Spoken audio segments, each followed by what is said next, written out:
¿Sí ven la presentación? Sí, Doc, se ve su pantalla. Bueno, y en la pantalla ven mi presentación. No, ya ahí no. A ver. ¿Siguen sin verla? Sí, no se ve. A ver, permítanme.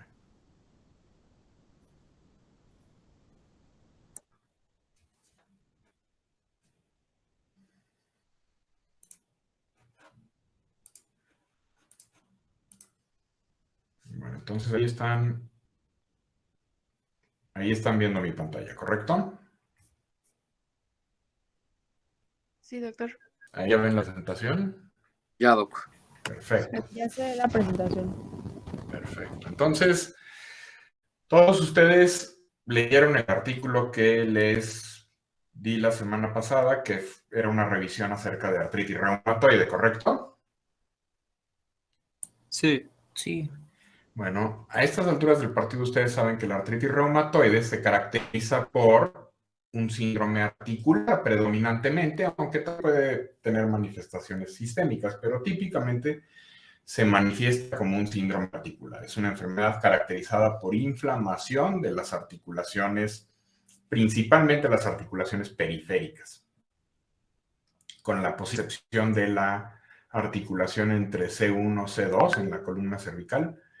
Lo que se afecta predominantemente en esta enfermedad son articulaciones periféricas y principalmente articulaciones pequeñas. Entonces hoy vamos a hablar acerca de esta enfermedad y de cómo diferenciarla de otras entidades. Esta no se ve muy bien, pero bueno, se las voy a escribir. De otras entidades que también son caracterizadas por un síndrome articular. Entonces, una de las preguntas que más comúnmente recibo de los pacientes es, ¿qué causó mi enfermedad?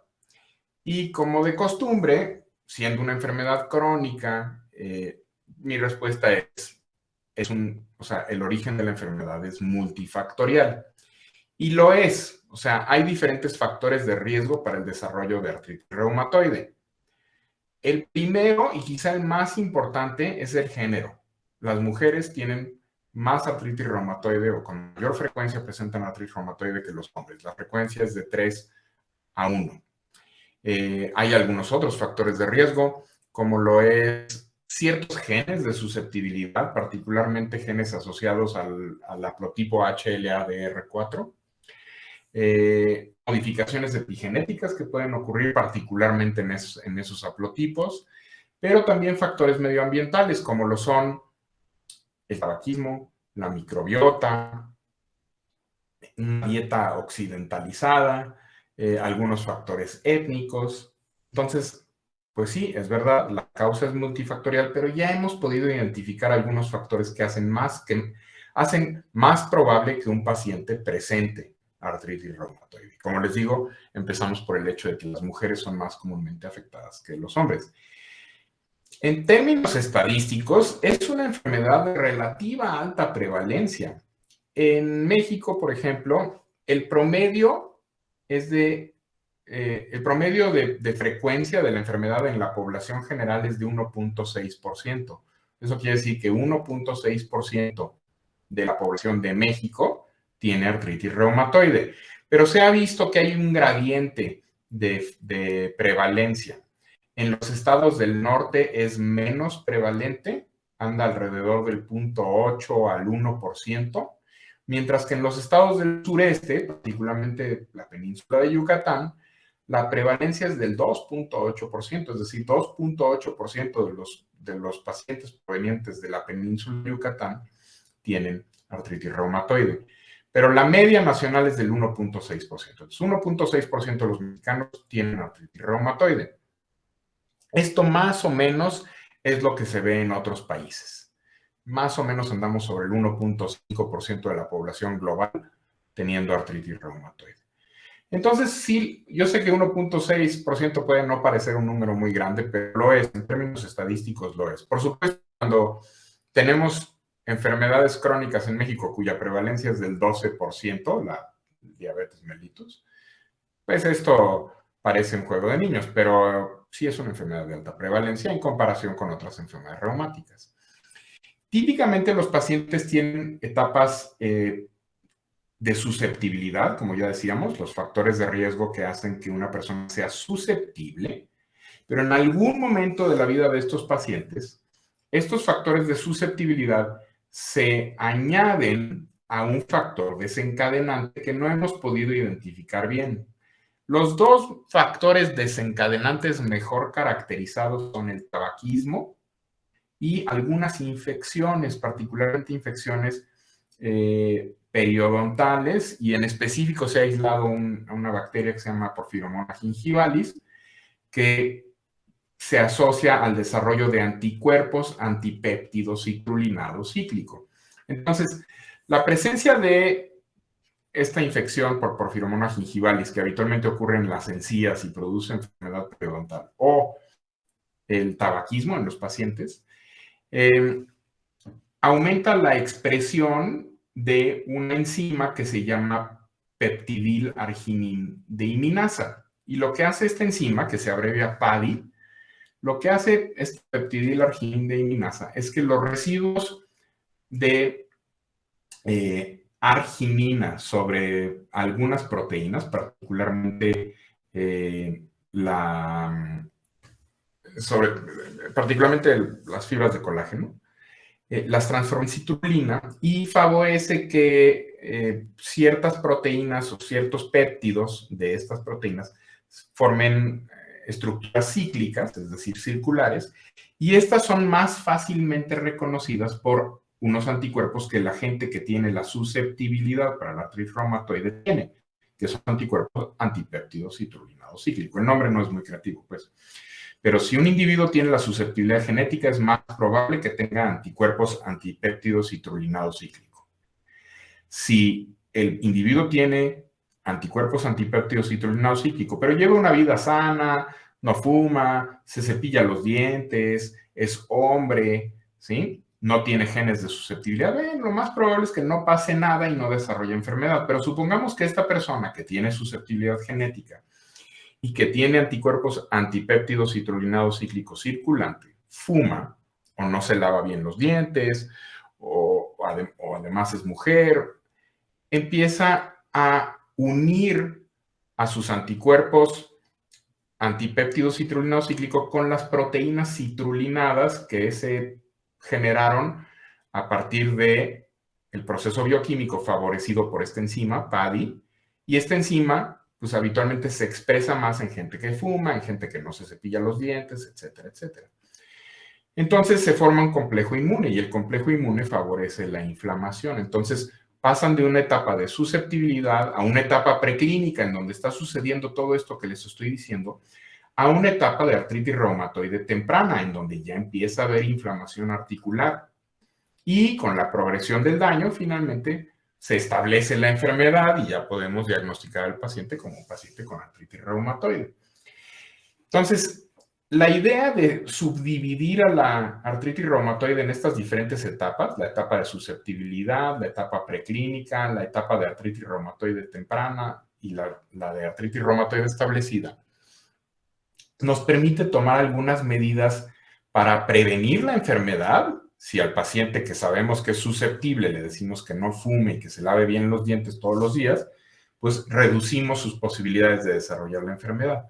O si un paciente que fuma, que tiene factores de riesgo, que fuma y que no se cepilla bien los dientes, pues le decimos que lo interrumpa, a lo mejor reducimos las posibilidades de que progrese a una etapa temprana. Y si ya desarrolló la artritis y está en una etapa temprana, la artritis reumatoide temprana se define como aquella que tiene menos de un año de haber iniciado con los síntomas. Disculpe, ¿está presentado su pantalla? Sí. Ah, es que me parece que ya no se está viendo ahorita. A ver. Chinga.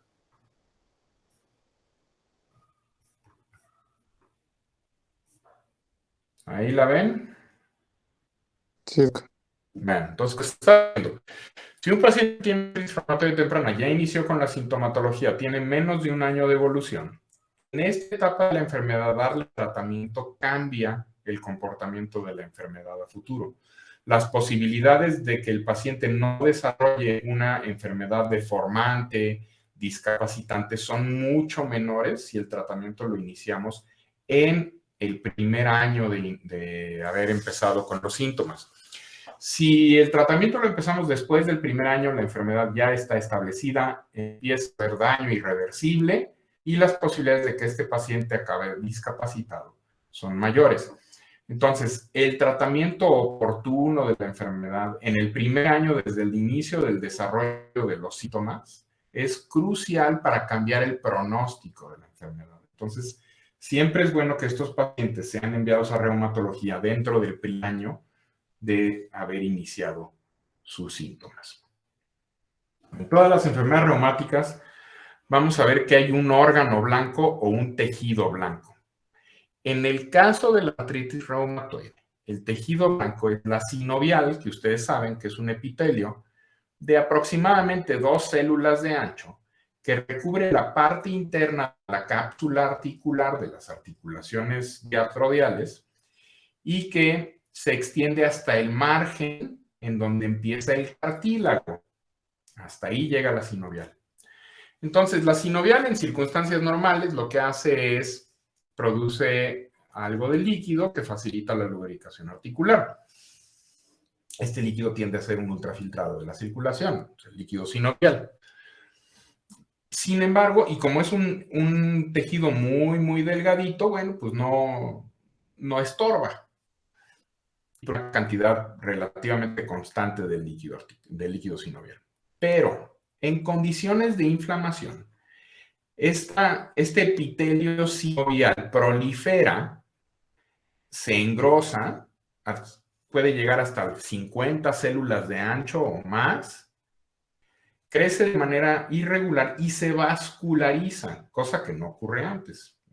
La sinovial normal no es vascularizada, pero una vez que prolifera, cuando hay hipertrofia sinovial, hiperplasia sinovial, se empieza a vascularizar y por ende es más fácil que las células de la respuesta inflamatoria lleguen ahí a ese tejido hiperplásico, ¿sí? A la sinovial engrosada. A la sinovial engrosada se le conoce como panus. Ese es el nombre que se le da porque todos ustedes saben que panus en latín quiere decir pastel. Entonces, el aspecto histológico de la sinovial hiperplásica parecen las capas de un pastel, ¿no? Si se imaginan un pastel, como las capas que tienen algunos pasteles. Entonces, este panus es un tejido altamente invasivo. Es decir, en el margen de la articulación, en donde se une el hueso con el cartílago, y lo pueden ver en el panel de la derecha, en el panel C, comienza a erosionar el hueso. Esas erosiones son las lesiones que van a conducir a la discapacidad, porque la erosión del hueso hace que se erosionen también los ligamentos, los tendones que se insertan ahí en ese hueso y la articulación ya pierde su forma y pierde su función. Entonces, por supuesto, en etapas iniciales en donde todavía no se ha formado panus considerable, arrestar la enfermedad usando medicamentos puede evitar la progresión hacia las erosiones. Entonces, nuestro objetivo en el tratamiento de estos pacientes, sobre todo si los agarramos en el primer año de evolución, como les estoy diciendo, es que no desarrollen panus y que no desarrollen erosiones. ¿Sí? Si tienen alguna duda, me detienen y me preguntan. ¿No hay dudas hasta aquí? Bueno.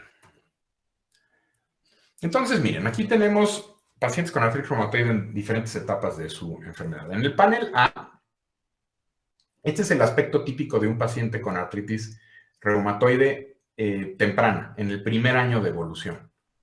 Vemos inflamación de las articulaciones, tanto las interfalángicas proximales, señaladas por las flechas negras, como las metacarpofalángicas, donde están las flechas rojas y blancas, ¿sí? Los carpos también típicamente se inflaman. Este paciente tiene mucho dolor y tiene limitación funcional, pero el aspecto de las manos, fuera de la inflamación que presentan las articulaciones, no ha cambiado mucho.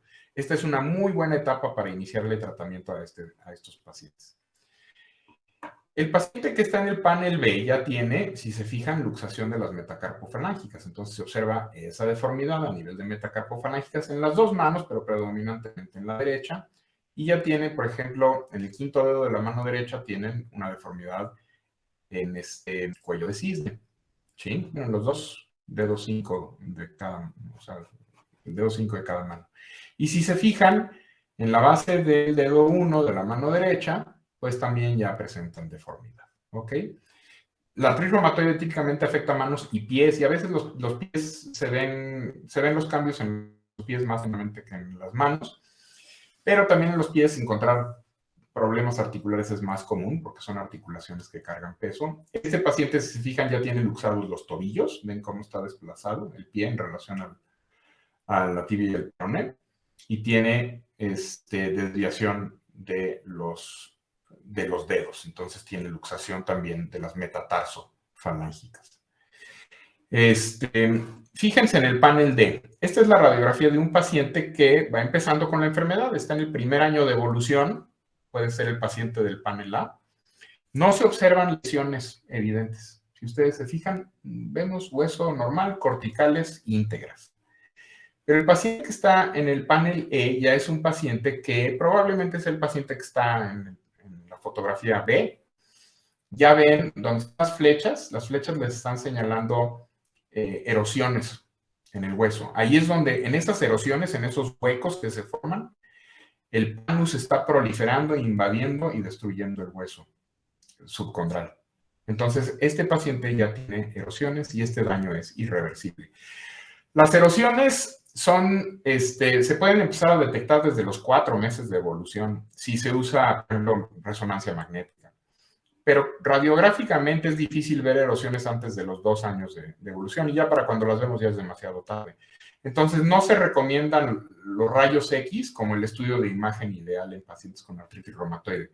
Si quieren un método de imagen bueno, bonito y barato para detectar erosiones en pacientes con artritis reumatoide, el ultrasonido es una muy buena opción. Detecta las erosiones de manera temprana en el primer año y no es tan caro como una resonancia magnética ni tan complicado.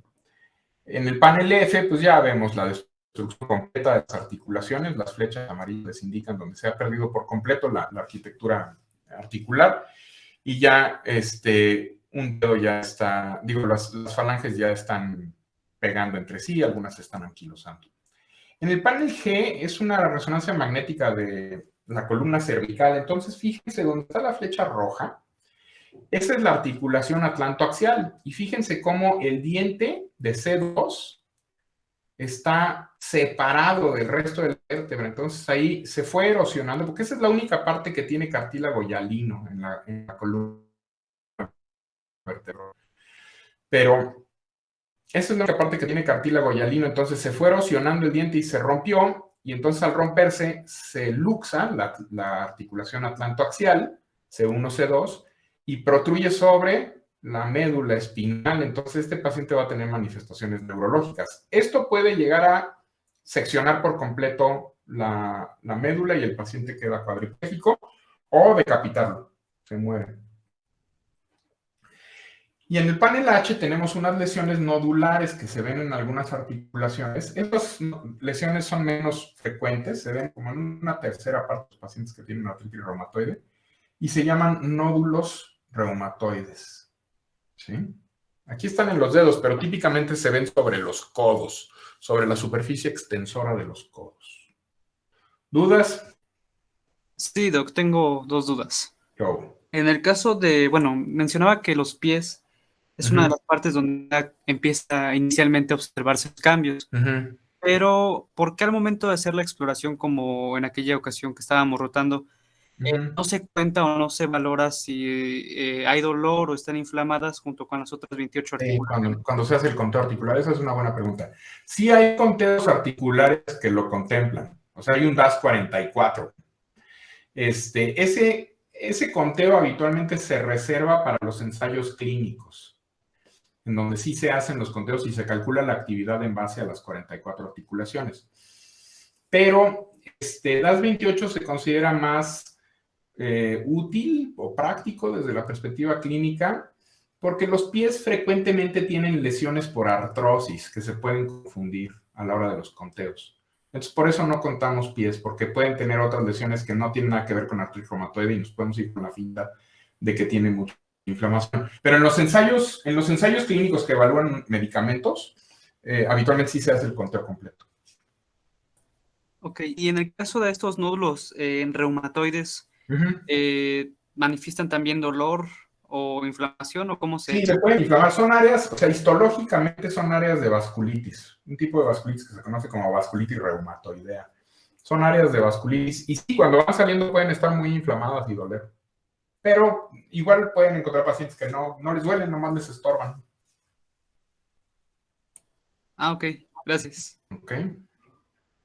Bueno, entonces, como médicos de atención primaria, ustedes van a ver al paciente así y nos lo van a mandar cuando ya está así.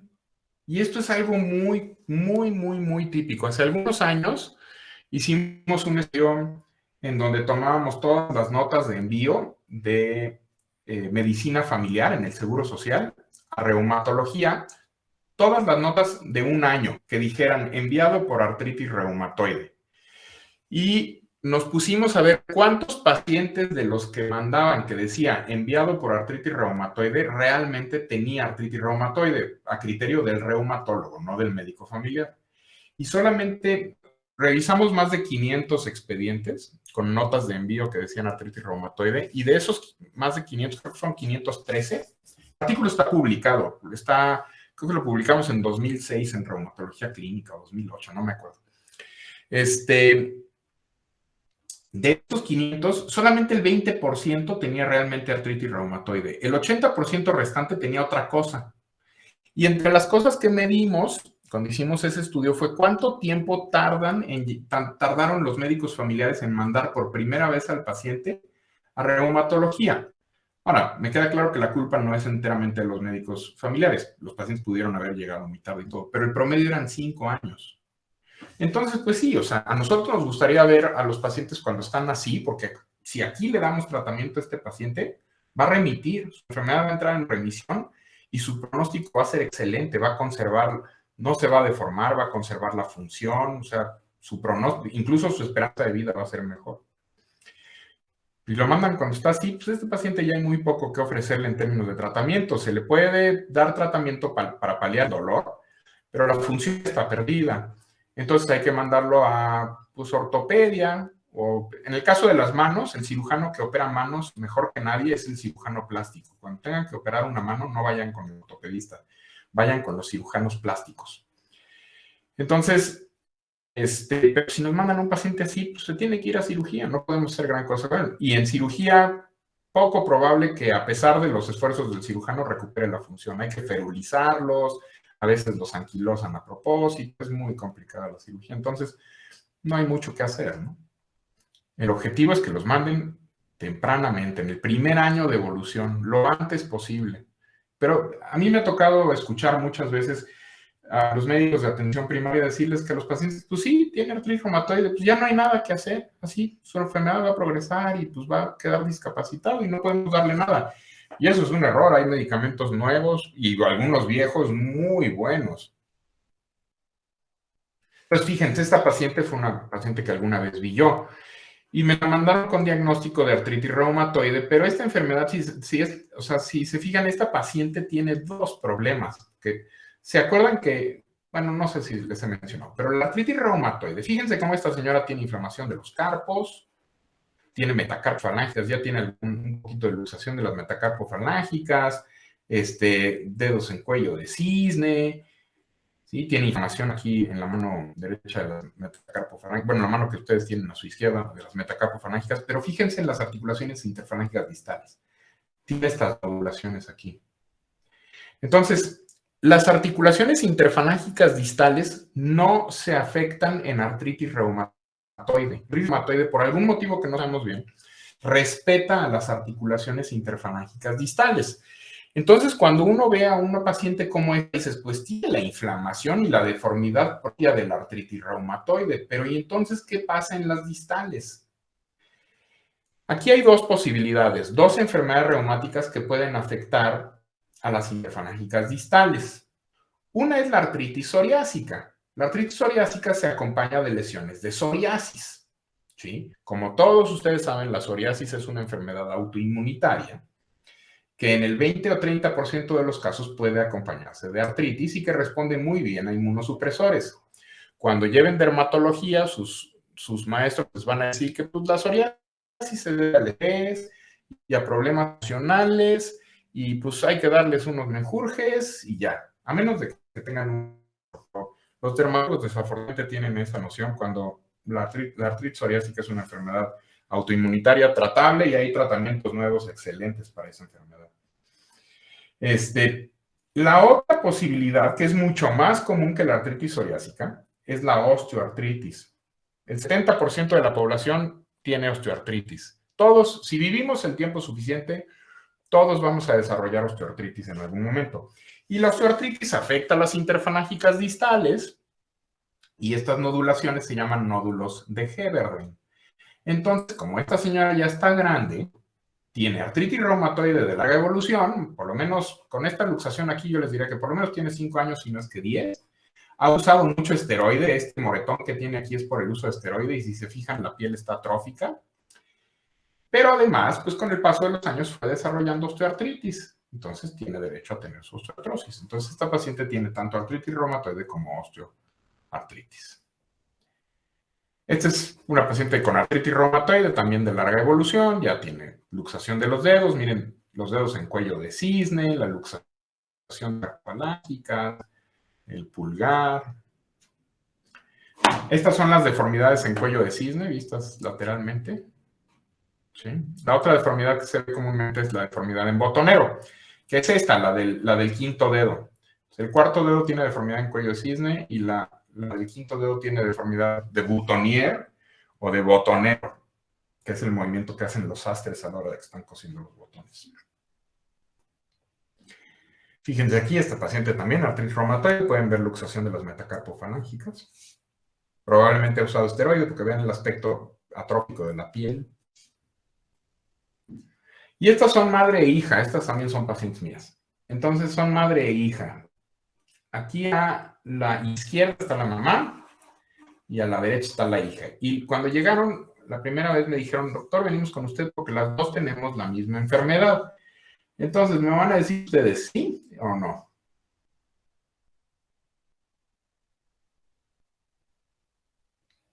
Yo creo que no. ¿Por qué? Por la deformidad que se observa inicialmente. Digo, no sé qué características tiene la de el lado izquierdo respecto a molestias, dolor, pero la deformidad, si es que hay alguna, no se observa tan remarcada. Caso contrario con el de la derecha, que sí muestra ya inflamación y deformidad. Si no me equivoco, con el signo de cuello de cisne, que pues ya me imagino está mucho más avanzado que lo que pudiera tener la de la izquierda. Entonces, a ver, alguien más quiero, porque sí hay una manera de distinguirlas fácilmente.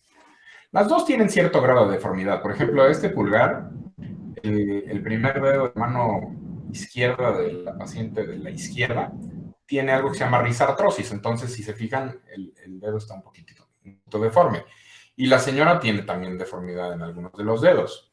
Las dos tienen deformidad. Estoy de acuerdo en que no es tan espectacular en la paciente de la izquierda como en la paciente de la derecha, pero los dos tienen deformidad. Pero hay algo que les permite diferenciar. ¿Qué es? La afectación en las falanges distales, ¿no? También Las lesiones en las interfalángicas distales. Entonces, fíjense cómo la señora de la izquierda tiene nódulos de Heberden. ¿Sí? ¿Y estos son propios de qué enfermedad? ¿Qué? osteoartritis. De la osteoartritis. Mientras que la señora de la derecha no tiene nódulos de Heberden. Sus interfalángicas distales, salvo la del dedo en cuello de cisne, están bastante decentes. Tiene afección de los carpos. Y miren, las metacarpofalángicas ya tienen luxación. Entonces, esta paciente tiene artritis reumatoide. Entonces, ya les expliqué que tenían enfermedades diferentes y creo que nunca más volvieron a ir conmigo porque dijeron que yo era un pendejo. Entonces, bueno, pues ahí está. Volvemos al caso de esta señora que tiene sus nódulos de Heberden. Fíjense, estos son pacientes Estos son dos pacientes que tienen lesiones en las interfalángicas distales, y es lo que les comentaba. El paciente de la imagen superior es un paciente que tiene mucha inflamación de las interfalángicas distales, sobre todo en el tercer dedo, y si se fijan en las uñas, se ven medias gachitas, ¿no? Algo que se llama pitting. Esta paciente tiene artritis psoriásica. Mientras que este paciente de acá abajo tiene nódulos de Heberden. Y si se fijan en las proximales, en las interfalángicas proximales de cuarto y quinto dedo de la mano derecha, tiene nódulos de Bouchard, que también son los otros nódulos que también aparecen en la osteoartritis. Entonces, arriba, artritis psoriásica, abajo, nódulos de Bouchard, osteoartritis. ¿Ok? ¿Dudas hasta aquí? Estos son otros pacientes. Paciente de la tiene, a ver, díganme qué tiene. Doctor, yo tengo un... Sí. ¿Cómo dijo que se llamaban en la osteoartritis? ¿Los nódulos de Bouchard? En las interfalángicas distos de Heberden con H, y en las interfalángicas proximales se llaman nódulos de Bouchard, con B grande, Bouchard, con D al final. Gracias. O lo pueden describir como nódulos en interfalángicas distales y proximales. Y entonces, a ver, paciente que está aquí a la izquierda, ¿qué tendrá?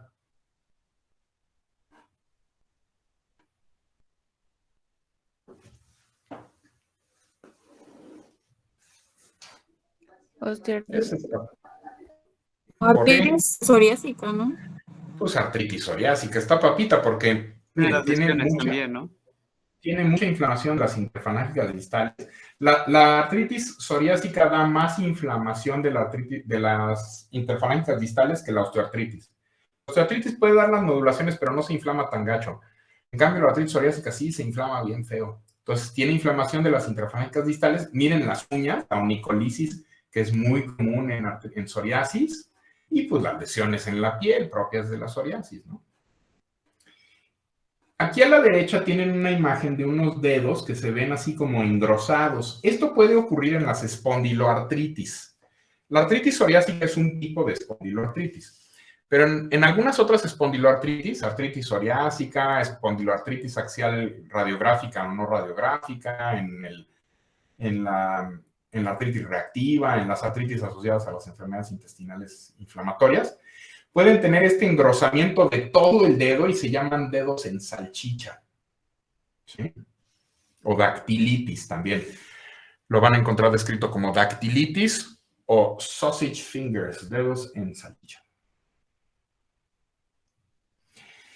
Radiográficamente también hay cambios, mientras que en la osteoartritis es muy común ver esta esclerosis subcondral, este halo blanquecino que ven aquí sobre la superficie articular, es muy común en la osteoartritis. Algunos médicos se los van a describir como sus alas de gaviota, porque pues parecen las alas de una de esas gaviotas que uno dibuja cuando es niño. No tiene realmente erosiones. Toda la superficie articular está gastada y ha perdido el cartílago, pero no hay erosiones como tal. Puede haber geodas, pero difícilmente erosiones. Entonces, mucha esclerosis subcondral. Mientras que en la artritis reumatoide inicialmente no tenemos lesión ósea, pero con el paso del tiempo, miren, se va erosionando. Y aquí el panus está proliferando y está invadiendo hueso, ¿no? Y típicamente, a diferencia de la osteoartritis, en donde la lesión es sobre toda la superficie articular, en la artritis reumatoide, típicamente las erosiones las vemos en los márgenes, ¿sí? A los laditos de la articulación. No, es más raro verlo en el centro. ¿Ok? Y bueno, este es un nódulo reumatoide en un codo. Este nódulo está bien grandote. ¿Ok? Entonces, esta, como les decía, es una de vasculitis. ¿Dudas? Nada. Entonces, a los reumatólogos nos gusta mucho conocer los criterios de clasificación de las diferentes enfermedades reumáticas. Tenemos criterios de clasificación prácticamente para todas las enfermedades reumáticas. Algunos más sensibles y específicos que otros, pero pues casi siempre estamos tratando de hacer criterios de clasificación para nuestras enfermedades reumáticas. Los criterios de clasificación más recientes publicados para artritis reumatoide datan de 2010 y son una colaboración entre el Colegio Americano de Reumatólogos y la Liga Europea de Asociaciones de Reumatología. Pero participaron investigadores de todo el mundo. Entonces, lo que se hizo fue ver, primero, ¿cuál era nuestro objetivo? Nuestro objetivo, a diferencia de los criterios que existían previamente, que databan de 1987, y que estaban muy enfocados hacia enfermedad ya establecida y crónica, tomaban en consideración cambios radiográficos, nódulos reumatoides, o sea, cosas que ya ocurren cuando el paciente tiene mucho tiempo de evolución. En 2010, la intención era publicar criterios que permitieran encontrar a los pacientes en las etapas más tempranas de la enfermedad, porque, pues, a diferencia de 1987, ahora tenemos tratamientos sumamente efectivos. En 1987 no se tenía tratamientos realmente muy efectivos, digamos. Entonces, se hace mucho énfasis en estos criterios. Estos criterios les presentan una serie de síntomas, signos y cambios serológicos. Y a cada una de estas manifestaciones se le da un puntaje. Si ustedes tienen una articulación grande inflamada, eso les da 0 puntos. Fíjense, 0 puntos por una articulación grande inflamada. O sea, una rodilla inflamada no es artritis reumatoide. Si tienen 2 a 10 articulaciones grandes inflamadas, 1 punto. O sea que realmente lo que nos interesa son las articulaciones pequeñas. 1 a 3 articulaciones pequeñas, 2 puntos. 4 a 10 articulaciones pequeñas, 3 puntos. Y más de 10 articulaciones pequeñas, 5 puntos. La serología, factor reumatoide negativo y anticuerpos antipéptidos citrulinados cíclicos negativos, 0 puntos. Si tenemos títulos bajos de factor reumatoide o de anti-CCP, 2 puntos. Y si tenemos títulos altos de factor reumatoide o anti-CCP, 3 puntos. El factor reumatoide tiene que ser determinado por nefelometría. La nefelometría es el método de laboratorio más sensible y más específico para la determinación del factor reumatoide. Y los anticuerpos anti-CCP por ELISA de segunda o tercera generación. Reactantes de fase aguda. Proteína C reactiva de velocidad de sedimentación globular normales, 0 puntos. Positivas o anormales, 1 punto.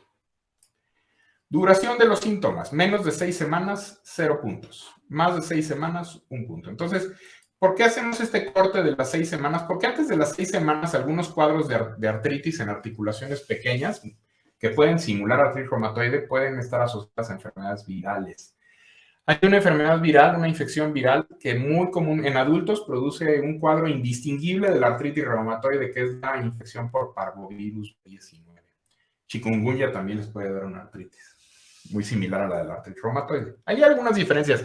Por ejemplo, parvovirus les da un rash en el tronco, un rash asalmonado en el tronco, que es fácil de distinguir. Y chikungunya produce un grado de dolor excesivo que habitualmente no vemos en artritis reumatoide. Los dos se ven precedidos de fiebre y se resuelven. Al cabo de 6 semanas están resueltos.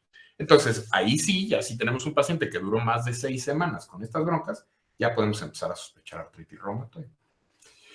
Pero como su nombre lo indica, estos son criterios de clasificación, no de diagnóstico. Son muy útiles como guía diagnóstica, pero en realidad no están hechos para el diagnóstico. Están hechos para clasificar a los pacientes que van a ser estudiados en grupo. Cuando hacemos un estudio de artritis reumatoide para evaluar un fármaco nuevo o un anticuerpo nuevo o algo, los pacientes deben cumplir la definición de caso, y la definición de caso es esta.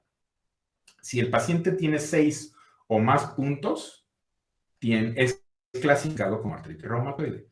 Pero sirve que la conozcan porque si se acuerdan de esto es más fácil que ustedes puedan identificar a sus pacientes con artritis reumatoide en etapas tempranas. Entonces, ¿qué hacemos o qué debemos hacer cuando tenemos un paciente con síntomas? Rutinariamente, el médico de atención primaria evalúa a los pacientes, le inicia tratamiento casi siempre con antiinflamatorios no esteroideos y si al cabo de algunas semanas o esperemos que no, meses, no responde, lo manda al reumatólogo y el reumatólogo en cuestión de días ya debe estarle dando un tratamiento modificador de la enfermedad, es decir, inmunomodulador. Últimamente se ha sugerido mucho que cambiemos de abordaje y que tengamos una manera de que el paciente rápidamente pueda acceder a una evaluación por reumatología e iniciar el tratamiento lo antes posible.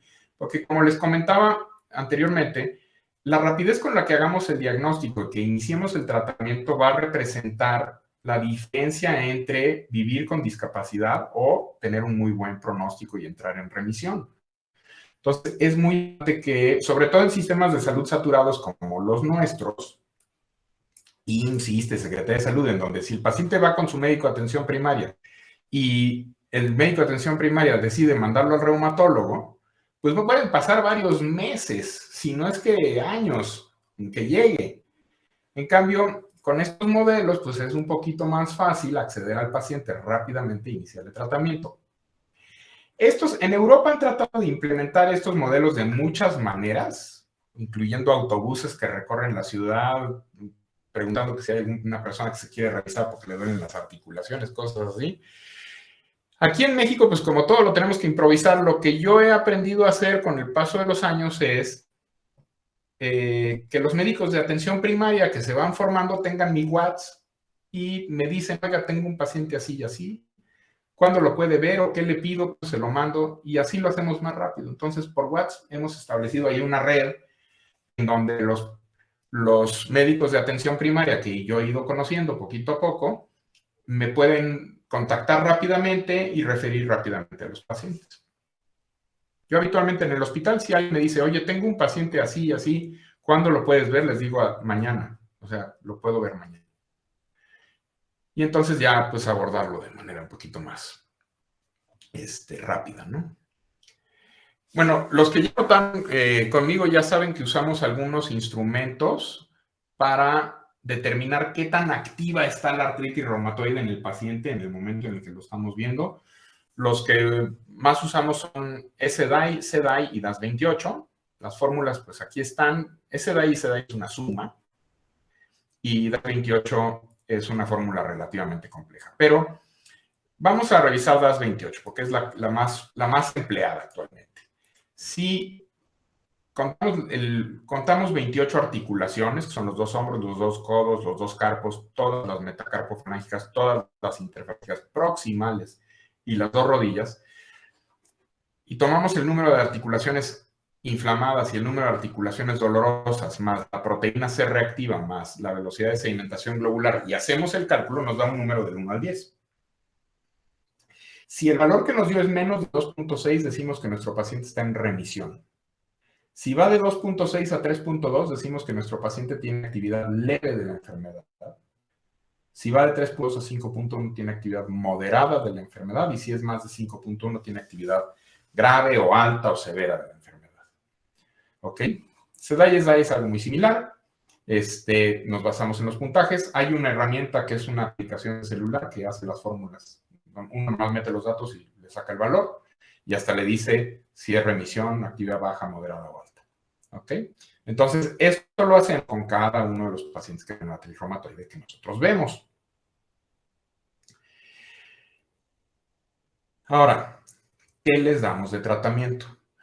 Los médicos de atención primaria pues les dan lo que más tienen a la mano, que son antiinflamatorios esteroideos, analgésico, y desafortunadamente usan de manera muy irresponsable los esteroides.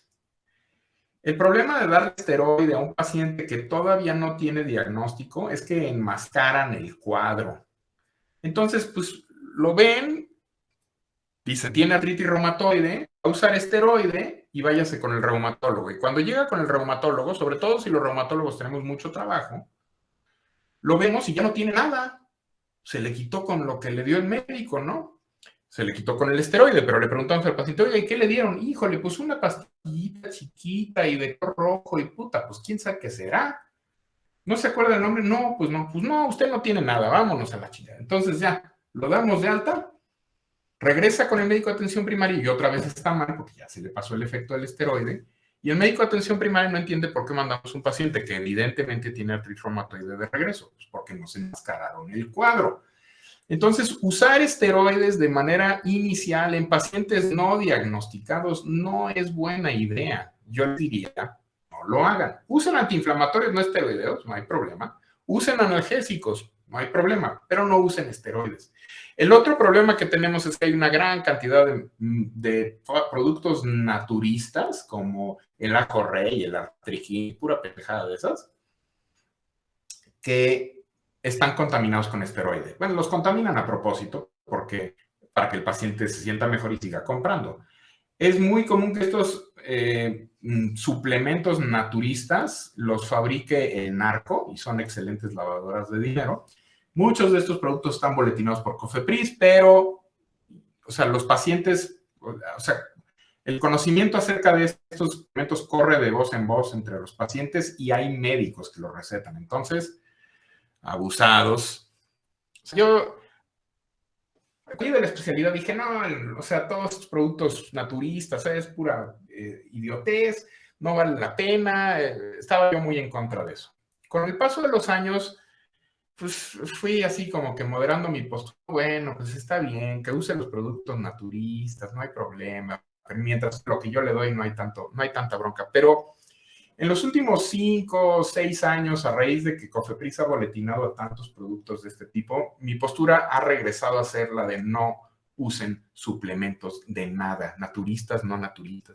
Es que son naturales. ¿Cuándo chicos han visto un árbol de pastillas o de frascos? No son naturales, pero ahí dice que es ajo. Puta, pues, ajá. Y Galileo Montijo dice que así nació y las Kardashian dicen que así han estado desde niñas. O sea, no todo lo que vemos es cierto. Entonces, esa es mi opinión, pero bueno, cada uno de ustedes irá formando su criterio propio. Cuando llegan a reumatología los pacientes, lo que hacemos es iniciar fármacos inmunomoduladores. A nosotros los antiinflamatorios no esteroideos, en lo personal, yo prácticamente no receto antiinflamatorios no esteroideos, más circunstancias de que, oiga, de repente me dolió algo, bueno, pues tómese un ibuprofeno unos días y ya. Pero no como la base del tratamiento. La base del tratamiento en pacientes con artritis reumatoide típicamente es el metotrexato. Ese es el medicamento más empleado a nivel global para el tratamiento de la artritis reumatoide. Es un muy buen medicamento. ¿Tiene toxicidad asociada? Sí, pero la verdad es que el beneficio supera por mucho al riesgo. Hay algunos otros, la sulfasalacina, la cloroquina o la hidroxicloroquina, que usamos en menor grado o que combinamos con metotrexate. Hay que se llama leflunomida, que es un análogo del metotrexato. Los mecanismos de acción del metotrexato, sulfasalacina y los antimaláricos no se conocen muy bien. Fueron fármacos que no pasaron en su época, son heredados, pues en el caso de metotrexate, de oncología, y pues cloroquina e hidroxicloroquina se usaban para la malaria. Ahora el bicho ya es resistente a estos, pero se vio que en pacientes que tenían, además de cáncer o malaria, artritis reumatoide, pues había mejoría de la artritis reumatoide. Entonces, si estos fármacos tuvieran que pasar por el proceso de aprobación actual para fármacos, no pasarían, o sea, no se les autorizaría. Afortunadamente no tiene que ser así. Todos los fármacos nuevos se comparan contra metotrexato. Y entre los fármacos nuevos tenemos algunos que llamamos sintéticos dirigidos, que inhiben sinasas de Janus, que son los inhibidores de JAK, tofacitinib, baricitinib, hay uno nuevo que se llama upadacitinib, y por ahí vienen 2 o 3 más. Y hay fármacos biológicos. El hecho de que diga biológicos quiere decir que son anticuerpos monoclonales o son proteínas de fusión y derivan de un proceso de manufactura que usa biotecnología, es decir, se fabrican dentro de bacterias, transfectándolas con genes específicos. Entonces se diseña el gen que queremos que fabrique cierta proteína, un anticuerpo monoclonal, por ejemplo, y se lo transfectamos a una Escherichia coli, y la Escherichia coli se encarga de lo demás. Tenemos inhibidores del factor de necrosis tumoral. Adalimumab es el biológico más empleado a nivel global. Tenemos inhibidores del receptor de interleucina 6, tocilizumab, principalmente. Inhibidores de interleucina 6 directamente, de la citocina, no del receptor. Inhibidores de coestimulación sobre linfocitos T, abatacept. Inhibidores de CD20, que son citotóxicos para linfocitos B, rituximab, y algunos otros. A los genéricos de los biológicos se les conoce como biosimilares. Entonces, habitualmente usamos alguno de estos fármacos en combinación con metotrexate o en algunos casos como terapia monoterapia o terapia aislada, ¿no? Todos los sistemas de salud de México cuentan con este tipo de fármacos. Hasta Salubridad tiene, con todos los corajes que hacemos por cuestiones de abasto, pero hasta nosotros tenemos. Entonces, si ustedes se fijan en la respuesta inmune, si, por ejemplo, el paciente está en una etapa temprana de su enfermedad en donde apenas las células presentadoras de antígenos, las células dendríticas, están presentando los péptidos citrulinados a los linfocitos T y queremos inhibir farmacológicamente este paso, usamos un inhibidor de coestimulación, que es abatacept, que inhibe CD80-86. Pero si nuestro paciente, abatacept es excelente en pacientes que tienen menos de un año de evolución y que no han usado otros fármacos. Pero ya en etapas más tardías de la enfermedad ya no tiene el mismo efecto. Por ejemplo, si nuestro paciente ya tiene una enfermedad establecida, le damos inhibidores del factor de necrosis tumoral. Si tiene mucha inflamación y proteína C reactiva muy alta, los inhibidores de interleucina 6 son muy buenos. Los inhibidores de JAK tienen funciones que permiten equipararlos con los inhibidores de TNF-alfa. Y si tenemos títulos muy altos de anticuerpos anti-CCP, antipéptido citrulinado, pues entonces podemos usar rituximab con buena respuesta. Dependiendo de cada hospital y de cada sistema de salud, van a ver que se emplea más uno o el otro. Por ejemplo, rituximab se utiliza mucho en el seguro por cuestiones administrativas, no porque sea mejor fármaco. En salubridad, pues yo uso mucho tocilizumab porque pues, es el único que tengo. Pero hay hospitales, por ejemplo, el ISSSTE tiene todos. El Seguro Social también tiene todos, pero el proceso administrativo para la autorización de medicamentos es más complicado. Bueno, esto es las diferentes respuestas que pueden ver. Todos los fármacos que emplean los reumatólogos, todos tienen efectos adversos. Y es importante conocerlos. En el caso de metotrexate, los principales son efectos adversos a nivel gastrointestinal. Hay que estar muy pendientes de las de función hepática, de las transaminasas. Sulfasalacina y leflunomida es un caso similar. En el caso de los biológicos, vigilar previo al iniciar el tratamiento con biológicos, sobre todo ante TNFs, verificar que el paciente no tenga tuberculosis activa. Y es más común que los pacientes que reciben inhibidores de TNF o interleucina 6 presenten infecciones frecuentes. Infecciones simples y que no ponen en peligro la vida, pero pues es más común ver infecciones de vías urinarias o vías respiratorias en estos pacientes. En el caso de los inhibidores de JAK es muy común ver herpes y se recomienda que los pacientes que van a recibir estos tratamientos sean vacunados contra herpes. En todos estos pacientes se puede ver neutropenia o leucopenia y en la mayoría se puede ver elevación de enzimas hepáticas. Entonces, siempre hay que estar seguros de que el paciente tiene una buena función hepática y una buena función renal. Y por supuesto, además del tratamiento médico, pues hay que verificar que el paciente tenga una buena calidad de vida, porque la enfermedad tiende a afectar al paciente no solo en la esfera física, sino en la esfera mental, social y laboral.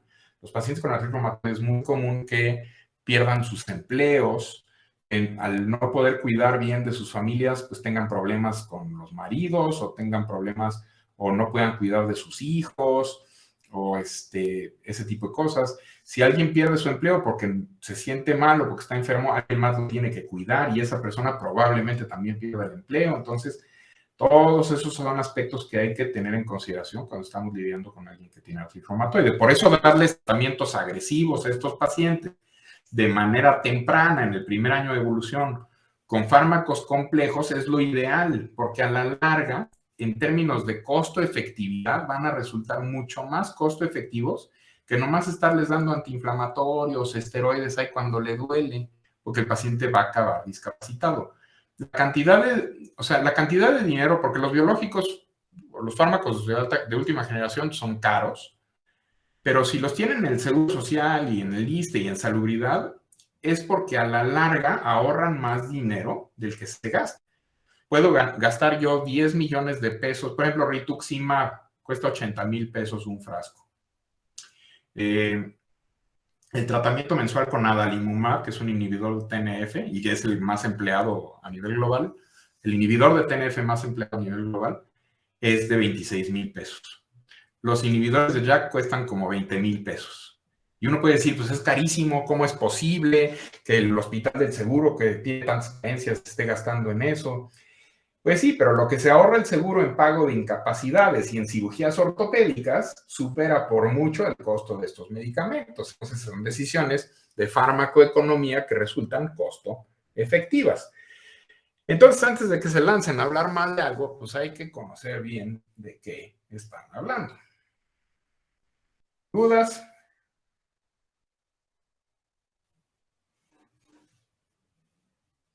Respecto a técnicas de modificación genética como el CRISPR, sé que quizás son ahorita ni siquiera viables para su uso, pero considerando que hay varios genes relacionados en la artritis reumatoide, ¿podría ser viable posteriormente modificar parte de ellos para que no se desarrolle la enfermedad o sería muy complejo el proceso? Bueno, entonces CRISPR es un método de laboratorio que permite editar a los genes. Entonces nos permite insertar genes o secuencias que queremos o quitar secuencias que no queremos. Y se ha usado para una cantidad de enfermedades. Pero hay que saber qué hacer con CRISPR. Porque si lo que queremos es modificar un gen, pues, ¿qué va a sintetizar ese gen? Pues va a sintetizar un receptor para, yo qué sé, alguna citosina. Suena como una buena idea. ¿Cómo lo vamos a administrar? Porque CRISPR tiene que usar un medio, un vehículo. Entonces, lo que se ha hecho últimamente en reumatología es, mediante CRISPR, generar algo que se llaman células T de receptor quimérico o las células CART. Y entonces yo puedo modificar células T para que tengan el receptor que yo quiero, un receptor quimérico. Y este receptor quimérico puede ser que no responda tanto al factor de necrosis tumoral. Y por ende, una vez que meto estas células al paciente y tengo que, o sea, previo a eso tengo que inmunocomprometerlo por completo, o sea, lo someto a radiación para chutarme toda la médula y ya después le meto las nuevas células. O sea, un trasplante de médula ósea, pero con mis células CART, que tienen un receptor modificado, se puede hacer que el paciente, pues, hasta cierto punto se cure. Se han visto muy buenos resultados en casos aislados, a un año de evolución, en donde la enfermedad no vuelve a aparecer. Hace poco hubo un artículo publicado en este sentido con células CART con receptores quiméricos para interferón en lupus, y los pacientes estuvieron en remisión todo el tiempo que duró el estudio, y el seguimiento fue, creo que 1.5 años, 2 años. Entonces, sí, o sea, muy probablemente en un futuro vamos a ver esto. El problema se reduce a algo mucho más prosaico. Hacer esto es, primero, complejo. Necesitas gente que sepa de biología molecular, y pues no hay muchos de esos. Y en los hospitales, pues menos. Y necesitas dinero, porque crear las células, hacer el CRISPR,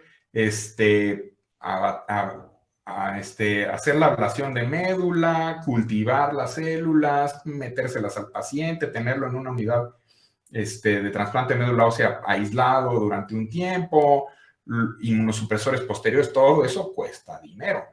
Entonces, viéndolo en términos de costo-beneficio, si tú puedes obtener exactamente la misma respuesta usando inhibidores de TNF o usando algún otro fármaco, pues va a ver lo que vamos a tener que ver es qué tan costo efectivo resulta ser. Pero sí, o sea, es cierto y pinta bien. O sea, uno lee los experimentos y son magníficos, pero pues cuando te pones a pensar en la cantidad de dinero que se gasta, pues es considerable. Entonces, habrá que ver. Va, Doc, gracias. ¿Quién más tiene dudas?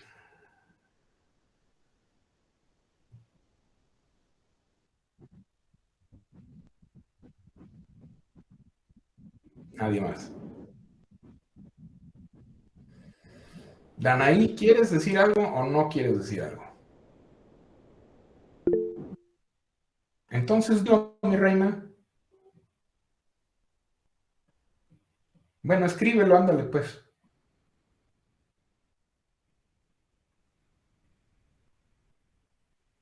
Estamos esperando a que Danaí escriba su pregunta.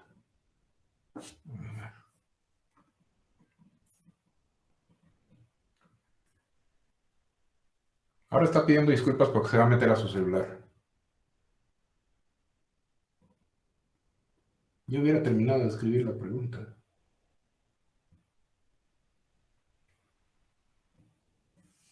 Bueno, mientras Danaí se pone de acuerdo con su celular, los demás tienen... Ya, perdón, ¿Qué? perdón, doctor. A ver, ¿qué pasa? Es que había dicho que, bueno, el día que fuimos a rotar con usted, yo me di cuenta que usted como reumatólogo, pues sí les receta esteroides, que el más frecuente creo que era la prednisona y el metrotexato. Y usted mencionó que no es recomendable que un médico de primer contacto recete esteroides. Sí. En el caso del metrotexato, ¿es lo mismo? O sea, ¿es mejor esperar a que el paciente tenga el contacto con el reumatólogo? El metotrexate tiene sus propios bemoles. O sea, primero, en muchos sistemas de salud el metotrexate no está disponible a los médicos de atención primaria.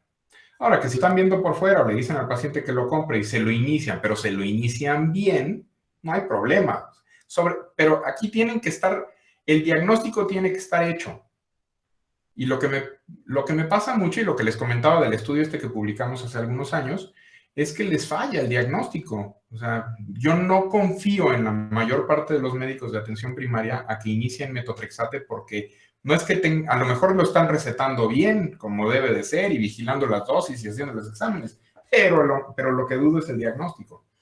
Si el diagnóstico está bien hecho y el médico de atención primaria decide iniciar juiciosamente el metotrexate, no tengo mayor problema. El metotrexate hay que saber usarlo y hay que saber qué vigilar. Y me pasa mucho que le recetan metotrexate. ¿Y cuántas toma? Pues una diaria, no se toma una diaria. O una a la semana, pues una a la semana y tirarlo a la basura sale siendo lo mismo. Es lo mismo. Entonces, hay que recetarlo. Primero, hay que estar seguros de que el paciente tiene artritis reumatoide. Y segundo, hay que recetarlo bien. Y tercero, hay que darle un adecuado seguimiento al paciente.